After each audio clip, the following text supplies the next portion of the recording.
今日咧就同大家講一講緊張呢個問題，同埋點樣用一啲非藥物嘅方法，即係唔使食藥都可以克服佢嘅辦法。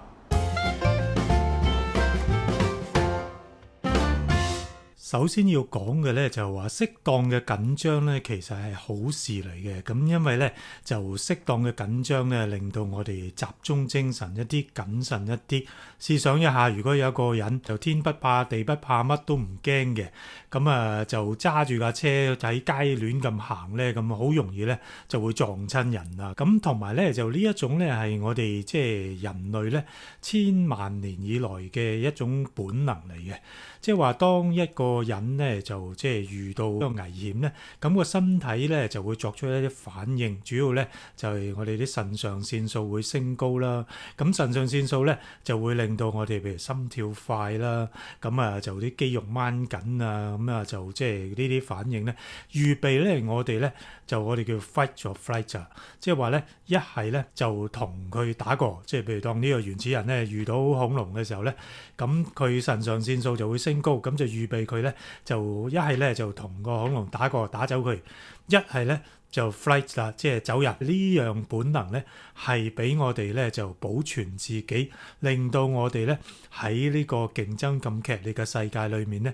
經過千百萬年嘅考驗都生存落嚟嘅秘訣嚟嘅。咁但係呢一種咁樣嘅 fight or flight 嘅原始本能咧，佢咧就設計到咧係應付一啲短暫同埋咧就即係切身，即係話好埋身嘅危機嘅啫。咁喺現代社會咧，就因為社會變得好複雜，再加上即係資訊又豐富啦，咁好多時我哋擔心嘅嘢咧，就唔係我哋一啲 immediate 嘅 danger 嚟嘅，即係唔係一啲好埋身嘅危機嚟嘅。譬如話，我而家會擔心，我聽咗新聞嘅話，我又擔心Donald Trump 會唔會死啊咁樣，咁世界大亂啦。咁當然有啲人會擔心Donald Trump 唔死啦咁樣。咁但係即係意思就係話呢啲嘢咧，本身咧就係一啲好遙遠嘅嘢，唔係好即時嘅嘢。我哋身體嗰個緊張反應咧，就唔係好設計到去應付呢啲嘢。咁當然，如果你話資訊又咁多，世界各地咁多危機，你一陣就擔心經濟，一陣又擔心話細路仔個前途，擔心佢揾唔到好學校，擔心老咗有咩病，老咗會孤獨咁樣。咁變咗所有嘢加埋一齊嘅時候咧，有啲人咧就樣樣嘢都緊張，就會長期令到我哋嘅身體咧就有啲過分嘅反應，咁產生呢啲緊張嘅心理問題。不過個好消息咧就係話呢一啲咁樣嘅緊張反應咧，呢啲咁嘅 fight or flight 嘅反應咧，其實咧只不過係暫時嘅啫，即係佢咧只係幫我哋應付一個眼前一個好短暫嘅危機嘅。呢個反應咧就唔可能長期存在嘅，因為你腎上腺素有限噶嘛，咁過一段時間咧佢就會個反應咧就越嚟越少啦。即係話咧佢維持一陣嘅啫，呢啲緊張反應。咁譬如至多45分鐘、1個鐘，咁過咗就冇噶啦。因為有啲人咧有驚恐症咧就會覺得，我呢個咁樣嘅緊張就會不斷持續落去，跟住我就失控啦，跟住我就發癲啦。咁其實就唔會嘅，因為咧佢只係一個短暫反應嚟嘅啫，咁就係維持一陣咧就已經冇噶啦。再者一樣嘢咧就係呢啲咁嘅反應咧會隨住你遇到嗰個危險，如果嗰樣嘢咧唔係真係咁危險，慢慢呢啲反應就會少噶啦。咁即係話假設如果你係玩呢個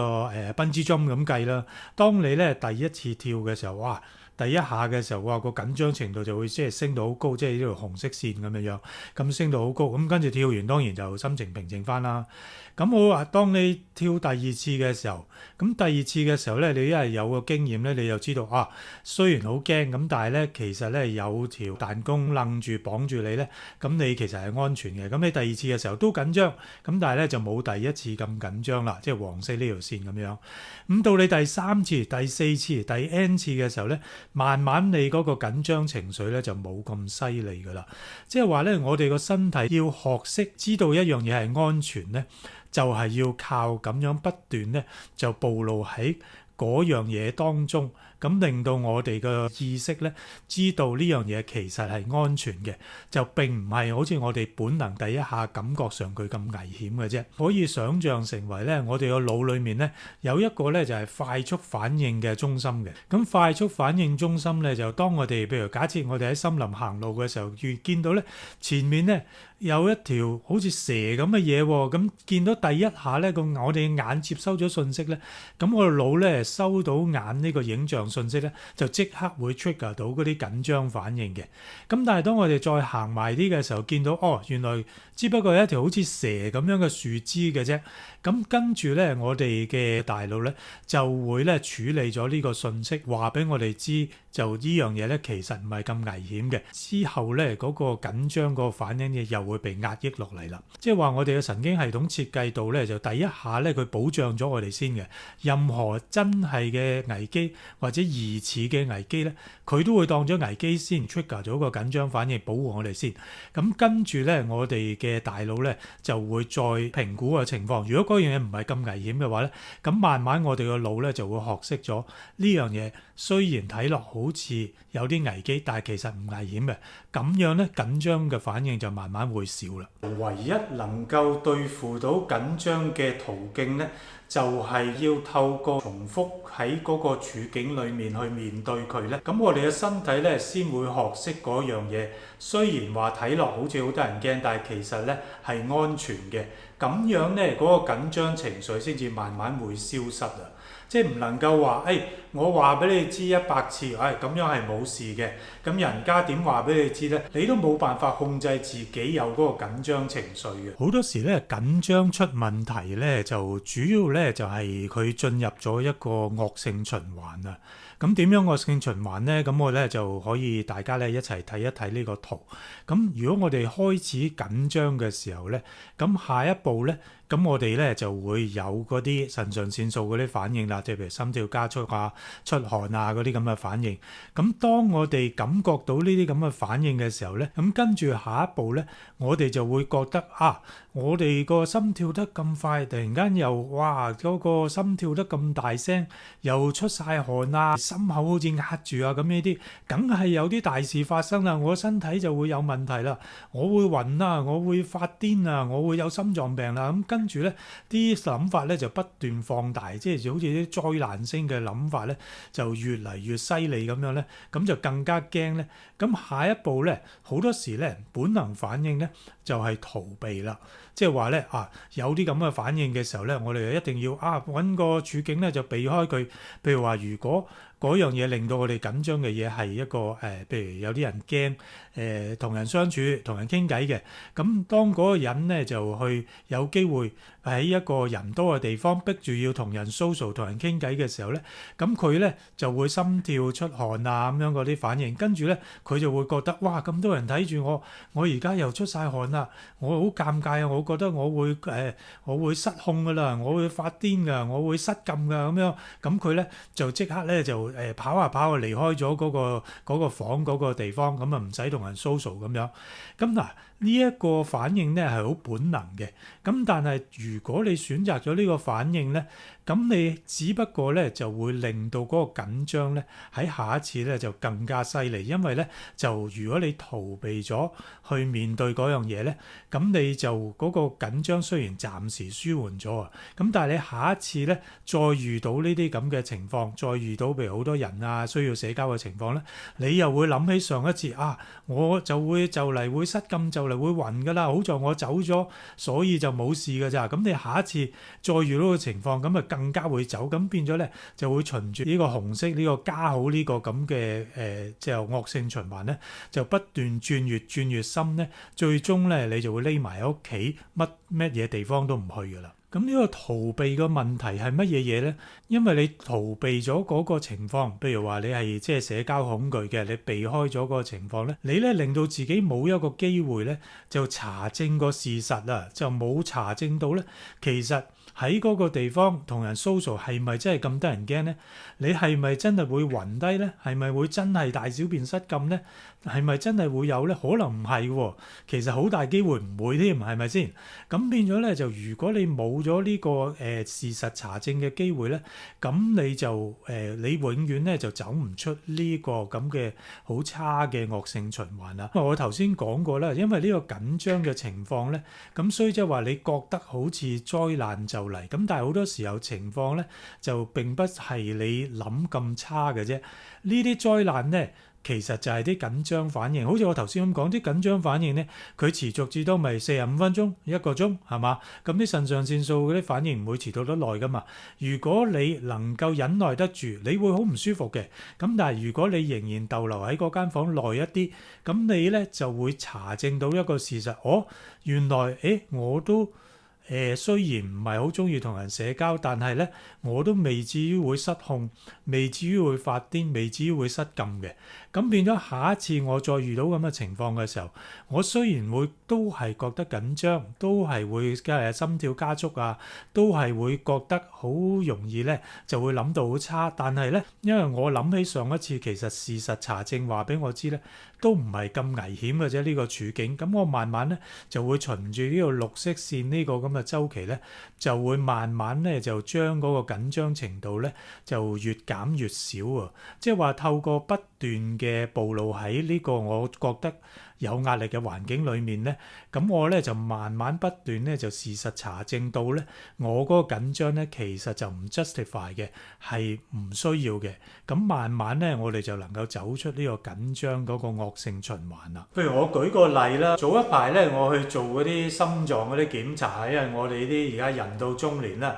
都驚猝死啊嘛，驚你啲心臟有時可能啲血管窄咗，你自己唔知。咁我去做嗰啲心血管檢查，咁啊要打造影劑落身體嗰度嘅，個心喺度跳噶嘛，咁你做造影嘅時候，佢跳得太快咧，佢就蒙噶啦，照得唔清嘅，咁所以咧就個人就唔能夠緊張嘅。咁但係我哋啲職業病發作啦，當我入到嗰個房要打造影劑嘅時候咧，個心跳就加快啦，因為咧你有一諗咧就諗到造影劑可能嘅一大紮副作用，跟住個腦裡面不斷轉咧，咁你就緊張，跟住又心跳啦，即係整到好尷尬啦。嗰個技術員咧就話：你喺出邊都冇心跳嘅，點解入到房而家就嚟打針就心跳啊？咁啊，即係唔使咁緊張啊！你雖然覺得打咗造影劑敏感啊，唞唔到氣個風險其實好低，咁但係你嗰下咧你說服唔到自己啊，咁你硬係好緊張咧，咁就其實就好難嘅。但係當我咧最終都冷靜翻落嚟啦，打咗個針啦，咁做咗出嚟冇嘢啦，咁當我下一次再做嘅時候，咁我咪唔會咁緊張咯。咁雖然我都可能會覺得有啲擔心，咁但係即係起碼咧就冇第一次咁擔心。做第二次，如果真係要做第三次嘅時候，我咪可以克服到嗰個恐懼，唔會再驚呢樣嘢咯。主要個重點就係兩樣嘢，就要停止嗰啲逃避嘅行為，因為你越逃避咧，嗰樣嘢咧就會越放越大，永遠都走唔到出嚟㗎啦。咁同埋咧就要開始咧積極去面對令你緊張、令到你嘅生活受影響嗰樣嘢。咁當然呢個冇話會容易啦。咁同埋呢樣嘢係好違反本能嘅嘢嚟嘅。有間屋着咗火，我哋天然本能就係會走啊嘛。咁我哋見到打仗咁，梗係會走啦，係咪先？咁但係點解有人會做消防員咧？點解會有人去做軍人咧？咁因為咧就我哋可以透過一啲嘅訓練啊，透過咧重複喺暴露喺嗰個環境裏面，譬如消防員受過訓練啊，佢有唔同嘅專業設備啊。咁雖然話火場係危險，但係遵從某一種嘅規則去救火，咁或者我哋有一啲嘅保護措施咧，咁我哋照足去做咧，我哋基本上係安全咧。咁樣咧，慢慢咧，一個消防員就可以克服到嗰種恐懼，就可以去做佢嘅專業。即係士兵亦都一樣啦，即係話咧，雖然打仗係好危險，但係咧，我哋咧知道咧，就用某啲嘅方式咧，咁我哋咧係會對自己有一啲嘅保障。咁慢慢咧，雖然個情況係好大壓力嘅，咁但係咧都可以面對到、克服到嘅。你嘅目標咧就唔係話，我會令到自己咧好 enjoy 嗰樣嘢，嗱，未必會嘅。你可能咧最終你都會覺得唔係幾舒服嘅。咁但係咧你可以忍受嗰樣嘢，嗰樣嘢咧就唔會令到你緊張到咧你生活完全受晒影響。所以大家今日聽完我講之後咧，大家可以咧就揾啲時間咧去諗一諗，究竟邊樣嘢係令你最緊張、最影響你生活嘅，或者你可以寫低佢啊。咁嗰樣嘢係咪真係咁危險呢？咁譬如講，如果嗰樣嘢係社交恐懼症嘅，咁我見到人即係見到啲人多嘅地方需要 social 同陌生人傾偈嘅咧，我就好驚㗎啦，我就會忍受唔住㗎啦，我就會出晒汗，我就想逃跑咁樣嗰啲咧。咁呢樣嘢咧，咁好明顯咧，呢啲即係大家都會做嘅嘢，咁大家都喺度 social 嘅話，咁當然唔係啲好危險嘅嘢啦，唔會對你真係有咩影響嘅。你起碼要明白一樣嘢咧，就嗰樣嘢咧唔係真係你想像中咁得人驚嘅啫。咁之後咧，你就可以諗辦法咧，就去逐步克服佢，都好難話一蹴而就嘅。咁但係你可以考慮下，我好驚見人同人傾偈嘅。咁我譬如話，我今日落去咧攞免費報紙嘅時候，同嗰個派報紙嗰個阿姐講個早晨咧，試一個禮拜兩個禮拜咁，覺得都 OK 啦。咁下個禮拜咧，我會同佢講多句話，喂，今日咁早派報紙啊，咁啊講多一句，咁跟住咧就慢慢同兩個人聚會啊，短時間啊，咁慢慢咧就去克服嗰種恐懼。當然，如果第二啲情況啦，譬如話，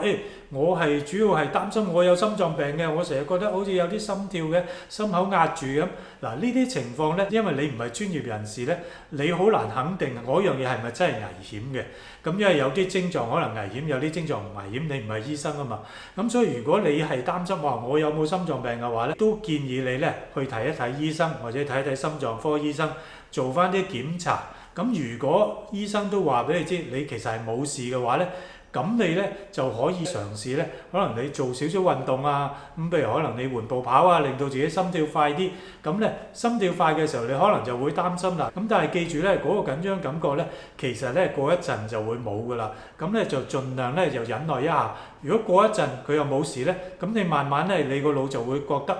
其實咧咁樣跑咧就唔會話令到我真係心臟病發嘅。咁最差嘅咧就係嗰啲逃避行為啦，即係話咧我飲杯茶咧就會心跳快，就會心臟病發㗎啦，所以我永遠都唔飲茶嘅咁樣，全部都飲水。咁人哋一叫我去飲茶咧，我就全部拒絕嘅，因為我驚心臟病發。咁我咧就我又唔去睇醫生，跟住咧就所有運動都唔做，即係稍為咧行快少少，個心跳一快咧，我就即刻要停低啦，咁即刻要叫人車翻我屋企啦咁樣。咁樣咧，你永遠冇機會咧就 fact check 啦，永遠冇機會咧 check 翻其實呢樣嘢咧唔係真係咁危險嘅。咁你永遠咧都走唔出嗰個惡性循環。好，今日咧就介紹咗呢啲簡單方法咧，對付一啲普通嘅緊張問題啦。咁其實咧好多時一啲嘅心理治療咧，都係咧就根據呢啲原理咧去制定嘅啫。咁當然咧，我覺得自己一個人真係做唔到嘅話咧，